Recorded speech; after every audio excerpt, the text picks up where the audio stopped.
Hi, my name is Darren from HCG.tax, and we're the team that seeks to demystify that sometimes confusing world of international tax. And today we have the honor of having another conversation with Jose. Jose, could you please introduce yourself? Of course. Thank you, Darren. My name is Jose Aguilar Shea, and I have the opportunity and privilege of being here with Darren speaking about international tax, and particularly in Spain, where I'm a tax partner in the Squire Patton Boggs firm. Fantastic.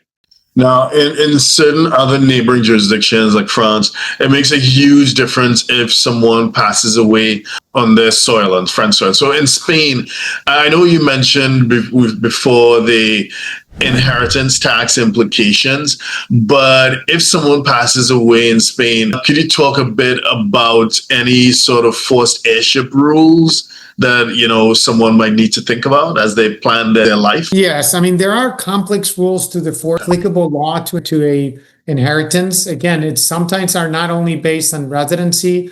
The concept of the citizenship is relevant. So I mean, if you say if you're an Americans moving to Spain and they're only Americans and temporary residents, so you can claim that the U.S. law should apply, and you can actually regulate that within a will.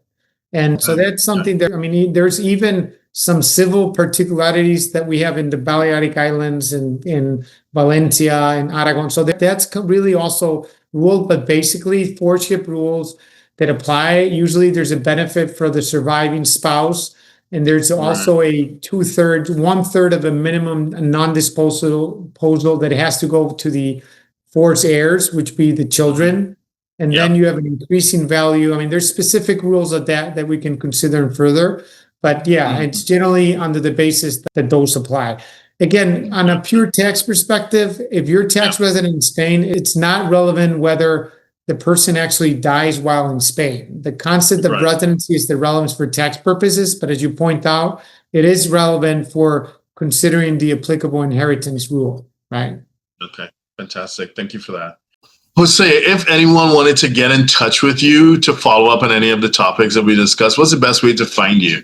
My full profile is in LinkedIn, and also you can find me on the webpage. Just put my name up and Squire Patton Boggs, and you can find full details. So happy to always assist and even for informal conversations. Fantastic. Thank you.